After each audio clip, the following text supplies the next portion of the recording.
Good to be here with you today, and I am glad to be in Illinois. And my church would be so proud of me because I'm actually saying Illinois, not Illinois. And I enjoyed talking with the men this morning, and I found that how many of you are familiar with the story of what happened with me back during the football season? So everybody, okay. Is that from the pastor telling y'all, or did y'all actually see it happening? Live news, you did? Well, it's funny because just a few months before, my wife, she's not here this morning. She wasn't feeling well, and she apologized. She never travels well. So I always tell her, I say, well, you don't have to go with me. She loves to go, though, and see places. I've been all over the United States. My wife has not, and so when she gets to go with me, it's a great pleasure. Our kids are getting older. I got a 21-year-old, a 20, and a 17-year-old, so we're actually able to go now together, and they're able to, the 21-year-old gets to rule the 17-year-old, and he is not happy about that, but it works out for us, and so we're enjoying it. But just a few months before this happened, my wife, she likes to watch,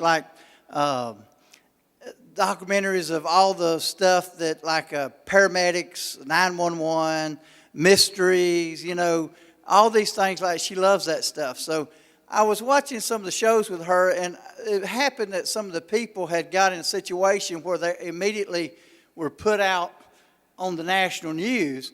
And I remember thinking, that would be a horrible thing to happen. One day nobody knows who you are, and the next day everybody knows who you are, and everybody has an opinion about you.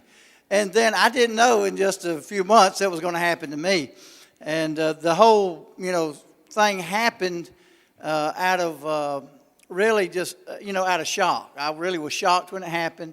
And I had no idea that even when it happened that it would go national. I had no idea that I would hear from people in Tasmania. It was shocking. But from, all over the world, China, just all over. And I was just completely stunned by it. I thought when it happened, my little 6-man football program, it would be a little talk among the coaches and the teams that we play and maybe the local area teams. But I didn't think anybody else would know about it. And I remember people started coming over, shaking my hand after the game and saying, one guy come over and he said, who's the guy who throwed them boys off the team? And I said, me, because I didn't know if he wanted to be confrontational or what, So I said, me. And he said, I just want to shake your hand. I heard you as a former Marine, and I appreciate what you've done. And I said, well, thank you. And then it was all positive. I get home that night we played about an hour away from us. And so when we got back, I always had to get the boys loaded up and make sure if their parents coming to pick them up or, make sure they leave and everybody's safe. So by the time we got that done, it was about midnight. When I get to the house, me and my wife sitting down and talking about what had just happened. And my phone rang, and I picked it up. And the guy asked me, he said, are you the coach who just removed them 2 players off the football team? I said, yes, I am. And he said, well, he started asking me questions and talking to me. And I didn't realize at the time, but it was the reporter from the Houston Chronicle. And he did reveal who he was, but I had already started this interview. I was talking to the man, not even realizing who he was, and didn't realize I was doing an interview because it just didn't sink in. How many times does the newspaper, the Houston Chronicle, call you at midnight and want to talk to you? So I'm not really thinking about it, and I tell him the whole story and how I felt about it. Before daylight, it was on the wire out on the internet, and the next morning, my phone is buzzing from every news service in Houston, Texas, wanting to come interview me. And I have a friend. Some of you may have saw him on SBN. Y'all watch SBN? Francis and Friends. You may have seen my friend Blake Percival, who was the national whistleblower on the situation where they were running through. They were supposed to do investigations to give people clearances, and they were running through it and not giving the actual check on the backgrounds, and he lost his job because he was trying to stop it. And me and Blake's been friends since we were 12 years old in Montgomery, Alabama on a football field. We met, and the first day I remember Blake was over by an old pecan tree that was knocked over, and we used it to put our water jugs and all on and sit on when we got a chance, and he was over there, had got hit real hard and was sick because it was Alabama heat in August. and he was about to pass out. I'll never forget meeting him that day. And but we've been friends all these years, and he went in the Army. I went in the Marines. He went in the Army, and then he got out and was working this job with background clearances and worked his way up. But I called Blake, and I said, Blake, I said, look, I got this situation. I sent him the article. And he said, Ronnie, he said, I wouldn't say anything to anybody because they'd come back and use it against you. Well, Blake's case was a little bit different than mine. And that morning, I refused to do the interviews to start with, and then they decided that they would do that. I mean, I would do it, but the reason was because I was like, well, my story's not going to change, okay? So Blake's situation is a little bit different. You're talking with the government. You're talking a lot of people involved. Mine was a very simple case. You know, don't disrespect our veterans. Don't disrespect your country. Have respect. Our whole program was built on respect. That's what I tried to build for all those years. We were a football program that people respected because of the way my boys played with character and class. And even when we beat the public high schools, you know, on their homecoming, they still respected us because of the way we played. And we played with class and tried to show Christ and respect during those games and play with class. But I just decided, you know, I said, well, I understand what Blake's saying. His case is a little bit different. I'm not going to change, but obviously they're already reporting this, so I better get my side of the story out. And so I decided to do the interviews, and they came out. And, of course, if any of you's ever done interviews with the news people, they start out being very friendly because they want to win you over. And then as soon as they get you on there and they give you a few softball questions, then they turn it on you and attack you, try to get you on camera unexpected.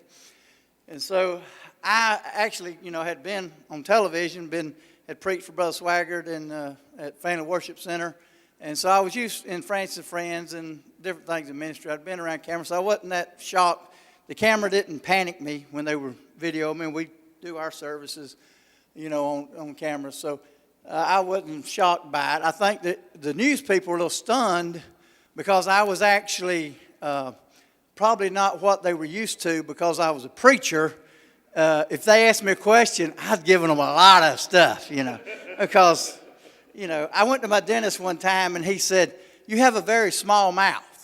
And I said, would you please come to my church Sunday and tell my church that and explain to them that long-winded doesn't mean you have a big mouth.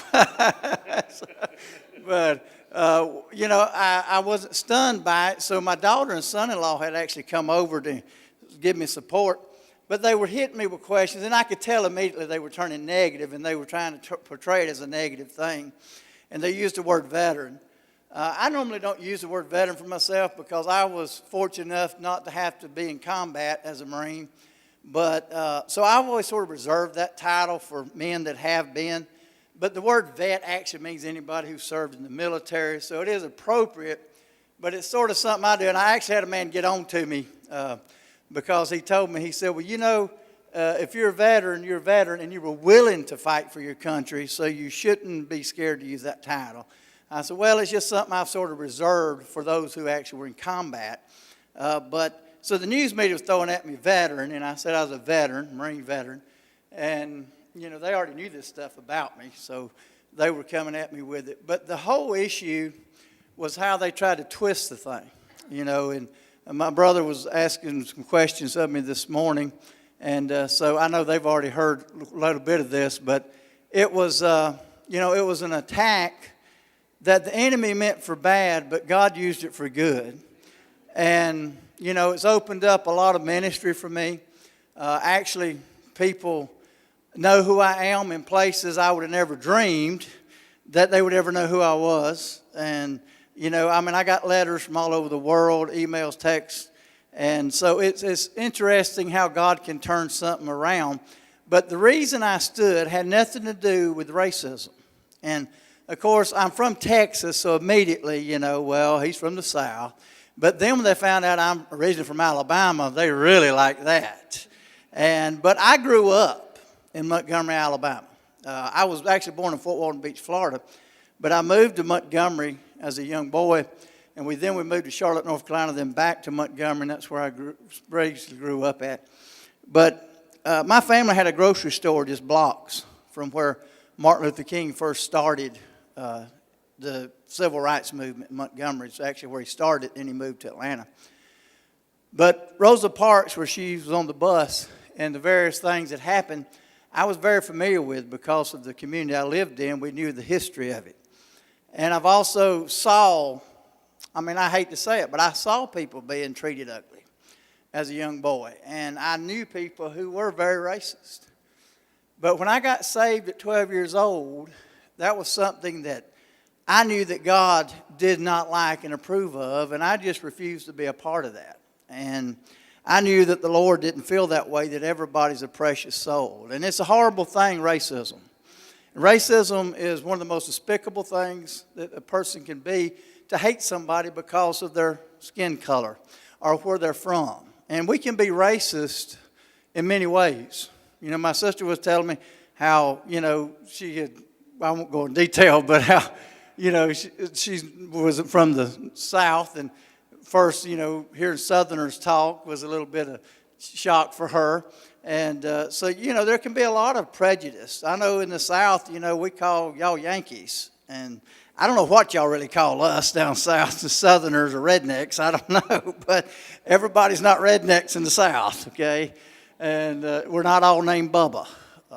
But I was, I didn't want to be a part of I've never been a racist person. My family, my mother never raised me that way. We had a store that was in the community that was probably 90-something% black.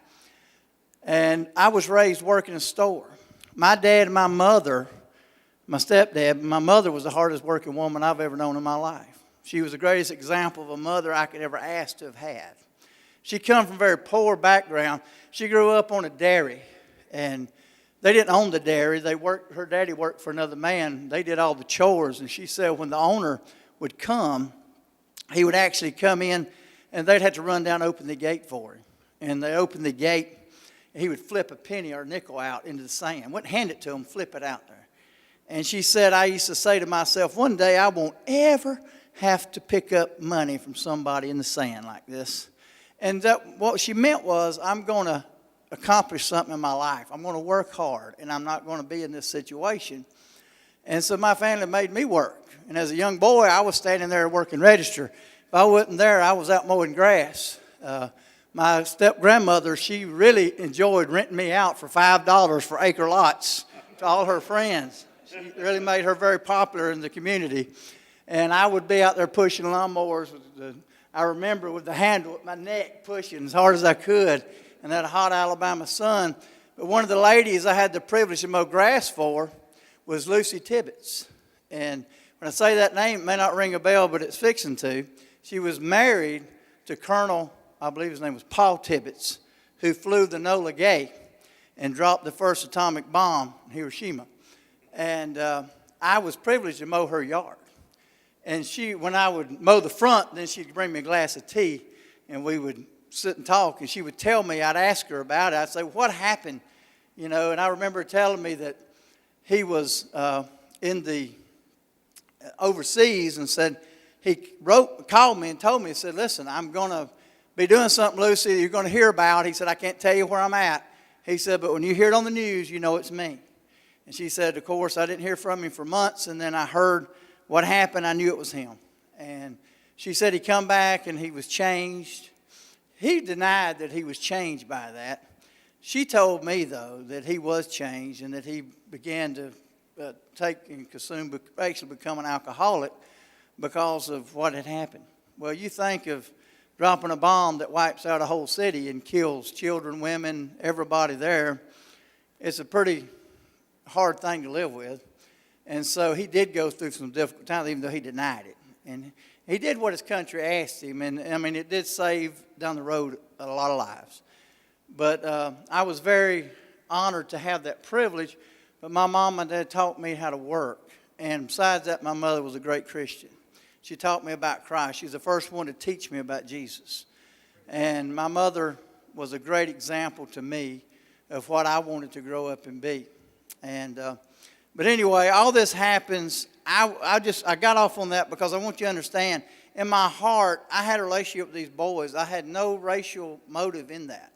I will be honest with you. I don't agree with trying to act like you're being mistreated when you yourself are being agitator. In most of these situations, we find the people have been agitating the police, been disrespectful, and they bring on a lot of these issues themselves. And then we have communities that, in return, are promoting this kind of actions. And so this is what's going to happen. Now, policemen are being shot around the country at an alarming rate because of this kind of activity. It shouldn't be done because there should be a love and a compassion for each other. And we definitely should love one another no matter who we are. And I want everybody to be treated right. But there was no issue with race with me and these boys. We always got along. One of them has spent the night at my house on occasions. I got news for you. Racists don't have somebody of another color come spend the night at their house, okay? There was none of that with me. I loved this boy. Matter of fact, I thought we were very good friends. But the issue became bigger than our friendship. And the action that he took and they took was something I felt was very disappropriate for the country we live in, which is America. And let me say something to you. This is where I really want to go this morning if I could. I don't know how long I have. I probably need to wind it down. But I want to just say that what we're facing today is more of a spiritual battle than it is this physical battle or, the battle that people are trying to portray it as. Right. We're dealing with spiritual things that a lost world do not understand. Right. John the Revelator, when he talks in Revelations, he was seeing in heaven and on earth. He saw the angels and he saw the demons and he saw the live people. So when you're reading Revelation, you have to realize this man was seeing all these events taking place and seeing what we normally don't see. Today, if we could see in the spiritual realm, we would see that there's angels in this room. Now, I'm not trying to get you to be looking for angels and angel feathers and stuff like that, so don't get me wrong. And go tell Brother Swaggart that I was preaching about feathers and angels. I won't never get to preach there again. But I do know that there's a spiritual realm we don't see. And the battle is not so much about America as it is about the gospel. See, America is a country that sends the Bible around the world. America is a country that sends the gospel around the world. You take America out of the picture, there's many countries who will never hear the message of Jesus Christ. North Korea right now, a lot of people don't realize, and they say, we don't care what happens there. Let me say this to you. North Korea has been on lockdown for generations. If we can break that and we can actually go in there and take the gospel to North Korea, there will be people who will have never heard the name of Jesus, will hear that name and become born again and their name written in the Lamb's Book of Life. So we need to pray. We need to pray for these things. But understand, when we're looking at politics, we want to look at it from the perspective we should as a Christian. And understand, the lost do not understand what we know. And so the devil is trying to destroy America because he knows if there's one place he can stop the flow of the gospel, it's to destroy America. So when you hear people trying to hate and bash America, this is the truth. Behind the scenes, they want a new constitution. They want a new flag. They want to change America completely from what it is today. And what they really want is socialism, which if America became socialist or communist, we would not have the liberties we have today to come to church this morning or tomorrow morning. Things would change. And they don't realize that because they've been brainwashed in our schools that teach secular humanism to the fact that what you need is change and you need to be progressive. And America is bad because of capitalism. Let me say this to you. We all have benefited from capitalism. And I'm not trying to promote one or the other, but I'm going to tell you this. I definitely know I like capitalism compared to socialism or communism. Right. Amen? Right. I want to be able to make my own choices. And so the attack is on America because of the gospel. And I served in the Marines, and I love our military. We have the greatest military in the world. There's no doubt about it. I would wish that a lot of people. How many of you men served in the military? Women, I'm sorry. Yes. There I am being racist. I'm sorry. 2. Awesome. Thank y'all for your service. 3. I'm sorry. Well, the women outnumber the men in here today. Wow. neat event. But I was, to think of the military. When I was in the Marines, I never got to be in combat, but the closest I come to it, we'd play war games. And they would send us out. I went to radio school. I went to Paris Island, South Carolina for boot camp.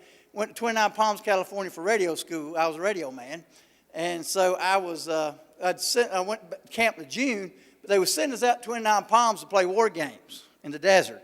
Because they could blow the desert up and it didn't matter because it was sand and it would just fall back down. So they could just do whatever they want out in 29 Palms.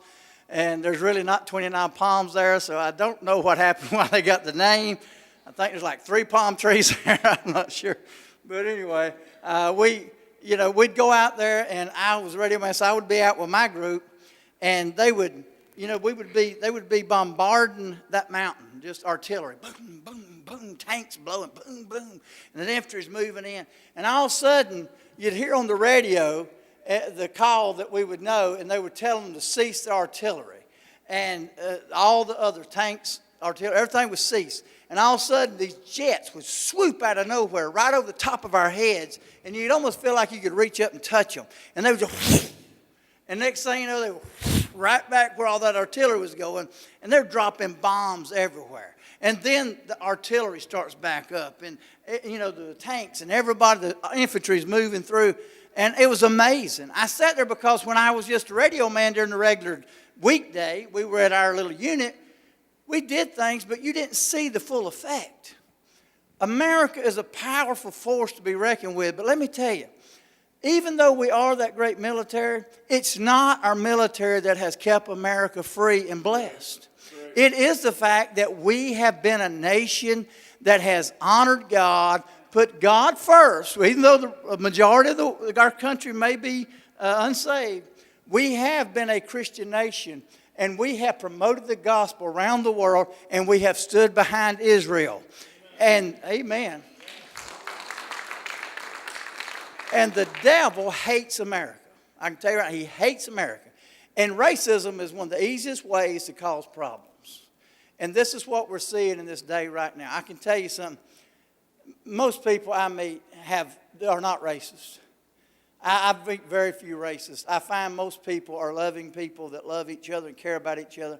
I don't believe anybody wants anybody mistreated or disrespected. I think everybody should be comfortable wherever they go. And I think most people really are. But it's promoted that way because it stirs emotions. And the devil works on emotions. And when he can get you emotionally involved and to where you quit being a spiritual person but begin to work out of emotions, then he's got victory on you. It's just like this. When you go through a struggle, you have to keep your attentions on Jesus. The easiest thing to do is when you're going through a tough time is to complain. It's to start questioning God. Because I can tell you, I've been in that place. Every one of you have. You know, if you're honest, there's a time when things are not going good and you're questioning God. God, why is this happening? Is God even real? Are you even in heaven? And that's what the devil wants us to do. But the truth is, we as Christians, that's the time we should stand and say, you know what? Devil, you're a stinking liar. I know my God is God and he's going to make it. I think about the children, Shadrach, Meshach, and Abednego. They said 3 words that I love. The king was taunting them. Who's going to save you now? Where's your God at now? And Shadrach, Meshach and Abednego said to him, but if not, he's still God. He can save us, but if he's not, it doesn't change anything, O king. He's still God. And when you get that but if not in you, when the devil comes, you can say, I'm not being budged because, but if not, he's still God. If I die today, he's still God. If somebody tries to destroy me, he's still God. Because when we as a Christian realize they cannot kill us, because the Bible talks about 2 deaths. The first death and the second death. If your name's written in the Lamb's Book of Life, you'll never see the second death, which is to be eternally separated from God. But if you as a Christian, when we die, we're just moving on to better things. Amen? So when we look and think, well, there's a death sentence. No, sir. We are a blessed people. And no matter what happens, we can have the faith and knowledge to know that I'm going to be with the Lord. It couldn't get any better than that. Now, that's why we try to reach those that are lost. Because we know and family members can push your buttons more than anybody. I mean, they all know how rotten you were, right? They saw you as a kid. They know how bad you've been. And oftentimes the devil will use that to keep you from being free to minister to them. But let me remind you something. Every time they remind you of how bad you are or were, say, yeah, I know. But ain't God good? Because I don't do that anymore. I remember I had backslid for many years. And when I gave my heart back to the Lord, I remember my uncle, he's still drinking, and he would go to he got saved, matter of fact. He's passed away now. Thank God he got saved a few years before he died. But he would go to the liquor store, and the lady asked him, said, where's your nephew at? Talking about me. Said, did he die or move away?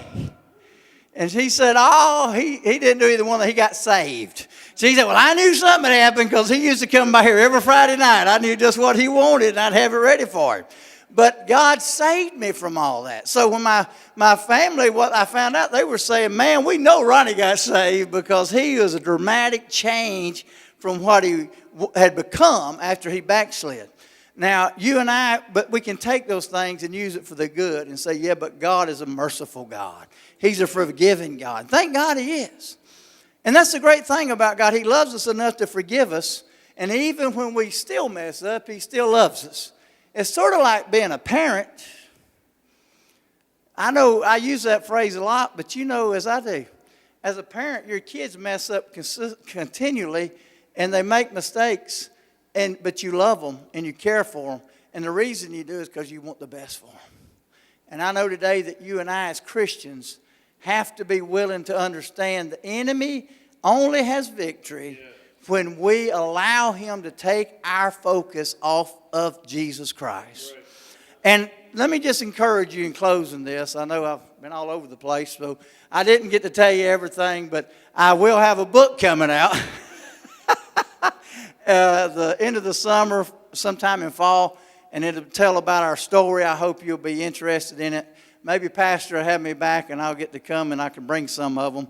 But if not, hopefully they'll be available on the internet or somewhere. Somebody may pick the book up. You just don't know when you write a book how it's going to work.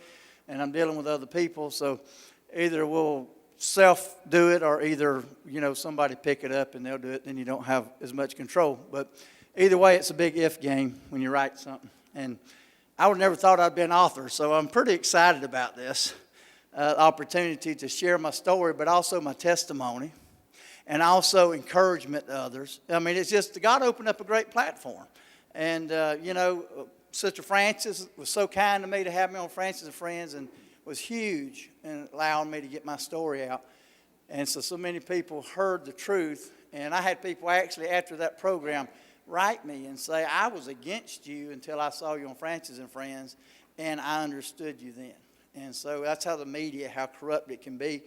I read stories that were so incorrect. I mean, they were just completely insane. They had our names wrong. They had my 18-year-old football player had served 3 years in the Marine Corps. And I mean, it's like they don't do their homework. 40-some-odd people standing on our sideline at the beginning of that game, not one of them interviewed. That's how the media is today. Used to, y'all know, when you were young, the media would be out asking people. If something happened like that, they would have been there. What happened? Tell me what you saw. Not one time. To this day, not one person has been interviewed. And I've got tons of people who are willing to testify and did not make those boys strip, as they said. But I'm encouraged the fact that even in those kind of situations, God turns them around when you continue to serve God.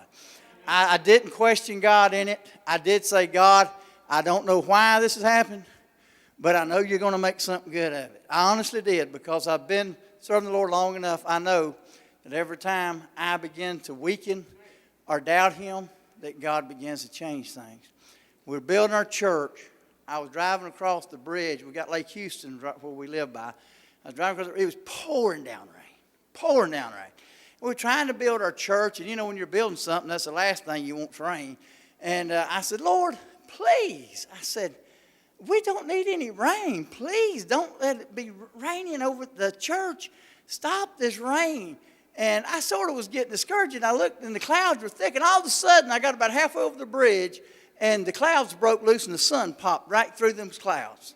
And the Lord spoke to me at that moment. He says, son, don't ever focus on the clouds, because the sun is always in the same place as it always is. The clouds will move, but I don't move.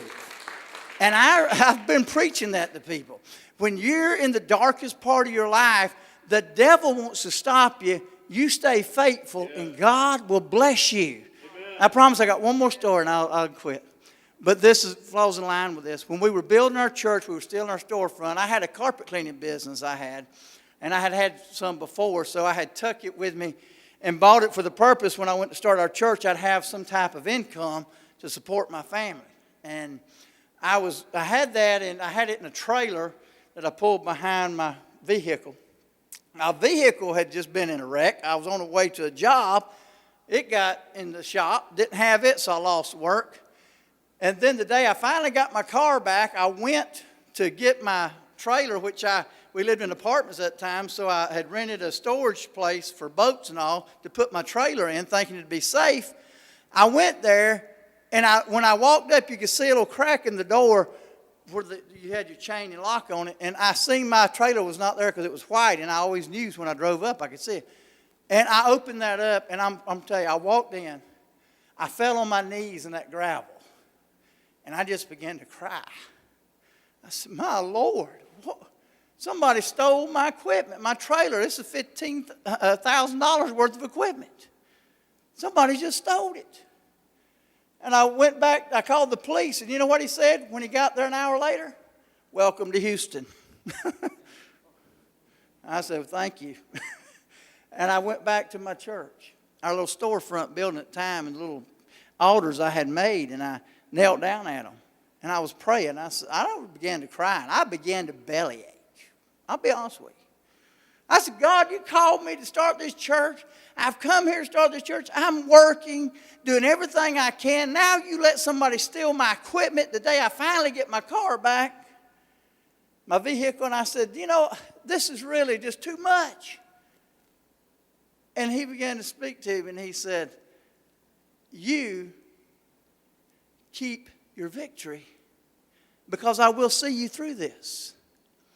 But how you respond during the storm right now is how you're going to be able at the end. Because I'm going to work for you. I'm going to bring you through it.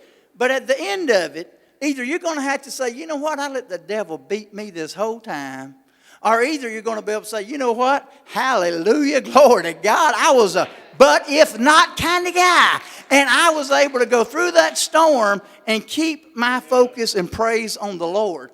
And you know what? It changed my life, because at the end of that day I had preached on Elijah and Elisha. And I had preached probably one of the best sermons I'd ever preached on that. Where he tore up the plow and built the fire and all the stuff he did, boiled the oxen.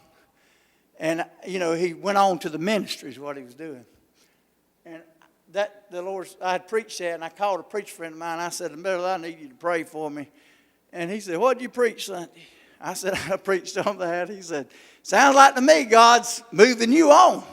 It's time for you to get rid of the oxen. Get rid of the plow.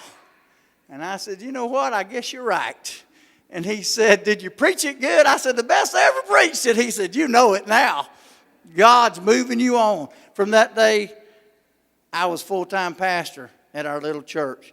And God provided and has provided for the last, 15 years total, has provided for me and my family. Amen.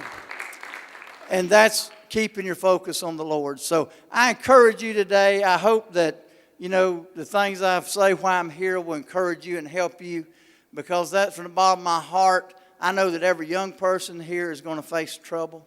Every one of you, no matter your age, are going to face trouble. But do not let the devil defeat you. Keep your victory. Let the Lord know you're with him. And every time the enemy comes, just say, you know what? But if not, it's going to be all right. Because the worst scenario, devil, I may die. But even then, I'm going to the greatest place I've ever been. Amen. God bless y'all today.